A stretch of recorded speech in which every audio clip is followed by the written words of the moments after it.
ரசூலுல்லாஹி ஸல்லல்லாஹு அலைஹி வஸல்லம் இடத்தில் ஒரு நபி தோழர் கேட்கிறார், யா ரசூலுல்லாஹ், ஒரு அமலை சொல்லுங்கள், அந்த அமல் என்னை சொர்க்கத்தில் அழைத்து செல்ல வேண்டும். லா தக்தப் வலக்கல் ஜன்னah, கோபப்படாதே, உனக்கு சொர்க்கம் உண்டு. உஇத்தத் லில் முத்தகீன், அந்த சொர்க்கம் அவர்களுக்காகத்தான் தயாரிக்கப்பட்டிருக்கிறது. அவர்கள் யார்? கோபத்தை விழுங்குவார்கள்.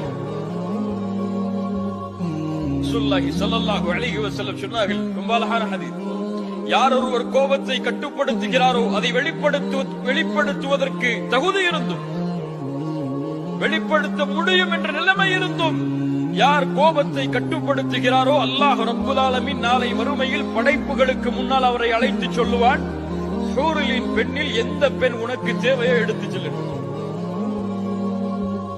உங்க மனைவி உங்களை கோபப்படுத்துறாங்கன்னு சொன்னா அந்த கோபத்தை விழுங்குங்கள், அல்லாஹ் இந்த பெண்ணை விட சிறந்த பெண்ணை மறுமையில் தரும்.